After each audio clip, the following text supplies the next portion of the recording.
തിരുവോണ മഹോത്സവത്തോടനുബന്ധിച്ച് തൃക്കാക്കര ക്ഷേത്രത്തിൽ അതിവിപുലമായ പരിപാടികളാണ് എല്ലാ വർഷവും നടക്കാറുള്ളത്. ഇത്തവണയും അതിന് മാറ്റമില്ല. ഇന്ന് ഉത്രാടമാണ്. ഉത്രാട ദിനത്തോടനുബന്ധിച്ച് രാവിലെ മുതൽ തന്നെ തൃക്കാക്കരയപ്പന് കാഴ്ച സമർപ്പിക്കാൻ നിരവധി ആളുകളാണ് എത്തിയിട്ടുള്ളത്. കേരളത്തിന്റെ തന്നെ വിവിധ ഇടങ്ങളിൽ നിന്നുള്ള ആളുകൾ എത്തുന്നുണ്ട്. ഇപ്പോൾ ഞാനുള്ളത് ഈ ഉത്രാട ദിനത്തോടനുബന്ധിച്ച് നടക്കുന്ന സദ്യയുടെ ഭാഗമായി നിരവധി ആളുകൾ ഇപ്പോൾ ഈ സദ്യയിൽ പങ്കെടുക്കുകയാണ്. പഴയുടെ മോഹനൻ നമ്പൂതിരിയാണ് ഇത്തവണ ഇവിടെ സദ്യ ഒരുക്കിയിട്ടുള്ളത്. കേരളത്തിന്റെ വിവിധ ഇടങ്ങളിൽ നിന്നുള്ള ആളുകൾ ഈ ഒരു ചടങ്ങിൽ പങ്കെടുക്കാനും സദ്യ കഴിക്കാനും ഒക്കെ ആയിട്ട് എത്തുന്നുണ്ട്. ചേച്ചി എവിടുന്നാ?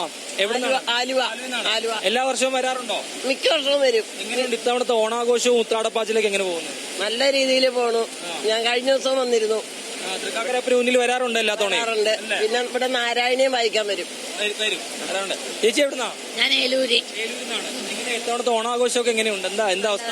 ഞാനങ്ങനെ വരാറില്ല. കുറെ നാൾ കൂടി ഇപ്പോഴാണ് വന്നത്. വന്നപ്പോ എന്ത് തോന്നുന്നു? നല്ല സന്തോഷം.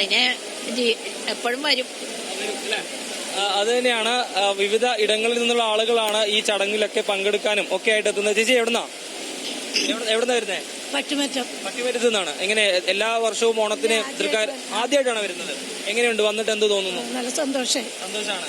ആഗ്രഹമായിരുന്നു. ഉത്രാടപ്പാച്ചിലേക്ക് എങ്ങനെയുണ്ട്? അടിപൊളിയാ. തിരക്കാണെന്ന് തോന്നുന്നു അല്ലേ? ചേട്ടാ എവിടുന്നാ?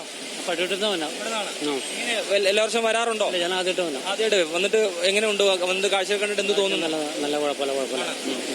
രാവിലെ എത്തിയതാണോ? രാവിലെ അമ്പലത്തിൽ വന്ന് ദർശനം. നാളെ എങ്ങനെ തിരുവോണത്തിന് ഇതിലും വലിയ പരിപാടികളും കാര്യങ്ങളൊക്കെ ഉണ്ട് തൃക്കാക്കര ക്ഷേത്രത്തിൽ. അപ്പൊ എങ്ങനെ പങ്കെടുക്കുമോ? അതോ നാളെ പങ്കെടുക്കലൊക്കെ ബുദ്ധിമുട്ടായിരിക്കും. ഉണ്ടാവില്ല. അത് തന്നെയാണ്. പ്രത്യേകിച്ച് ഈ തൃക്കാക്കര മേഖലയിൽ നിന്ന് മാത്രമല്ല വിവിധ ഇടങ്ങളിൽ നിന്നുള്ള ആളുകളാണ് ഇവിടെ എത്താറുള്ളത്. ചേച്ചി എന്താ പായസം? പരിപ്പ് പായസാണേ. ആണല്ലേ? എങ്ങനെയുണ്ട് ഇത്തവണത്തെ ഓണാഘോഷം? എങ്ങനെ പോകുന്നു? നന്നായി പോണു. തിരക്കാണെന്നല്ലേ? മൊത്തം തിരക്കാണ്. അതാണ്.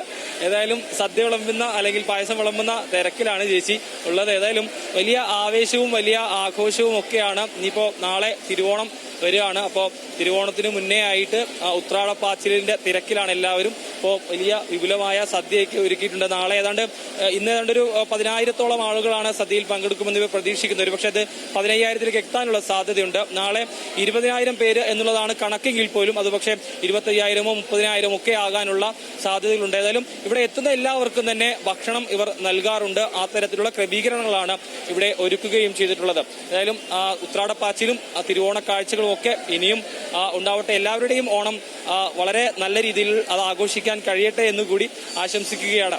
തൃക്കാക്കരയിൽ നിന്ന് ദൃശ്യങ്ങൾ പകർത്തിയ അഭിജിത്തിനൊപ്പം അബ്ദുൾ റഹീം, ന്യൂസ് മലയാളം.